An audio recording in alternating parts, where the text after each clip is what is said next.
Du sang dans nos portables, c'est en substance ce qu'on pouvait lire sur les pancartes et autres morceaux de tissu affrétés par ces jeunes Congolais qui ont investi ce 21 juillet 2012 l'esplanade du siège de Apple à Paris. La paume ensanglantée, campagne pour une charte de la transparence, les viols et les violences sexuelles perpétrées sur les femmes et enfants au Congo, le silence de l'opinion internationale face à ce drame, mais surtout que dans cette réalité apocalyptique, certaines multinationales telles Apple, LG, Sony et Samsung profitent de ce chaos pour exploiter les minerais dits de sang sans tenir compte des vies humaines. Ils exigent ici et maintenant une charte de la transparence. Apple doit fournir sa pompe fraîche et non avariée par le sang des Congolais innocents et étrangers aux colossaux profits boursiers en cours.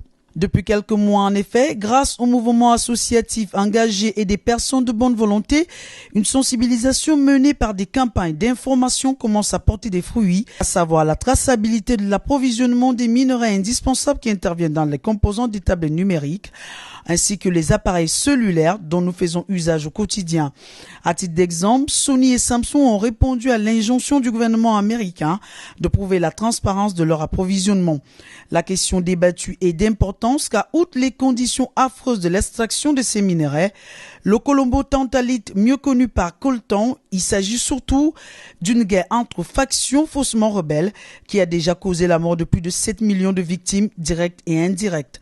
7 millions de morts depuis 1997. Les firmes internationales profitent et vivent de cette tragédie indicible et silencieuse. Une réaction grandissante s'installe petit à petit, visant à contraindre les acteurs et profiteurs de ce crime à une moralisation de leur commerce. Les hommes et femmes rassemblés aujourd'hui chez Apple, demain chez d'autres commerçants de smartphones, de tablettes numériques et des écrans de téléviseurs, invitent les consommateurs à prendre conscience de leur responsabilité citoyenne du monde et accompagner cette vague montante. D'ailleurs, la place de l'Opéra, lieu privilégié qui attire à cette période estivale de nombreux Parisiens et surtout des touristes, a été choisi à bon escient. Le sit-in de ce samedi 21 juillet arrive alors que les conflits dans les provinces Nord Kivu et Sud Kivu ont repris et que les Anonymous relatives ont établi une liste de multinationales qui extraient le coltan dans les dites provinces.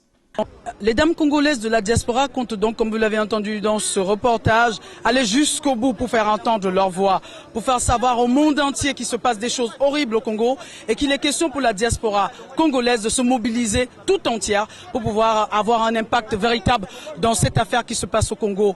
Ça a commencé aujourd'hui avec Apple, mais ça va certainement se poursuivre avec Nokia, Samsung et tous les autres qui opèrent dans la téléphonie et dans les ordinateurs portables. Depuis Paris, Mireille Ngosso.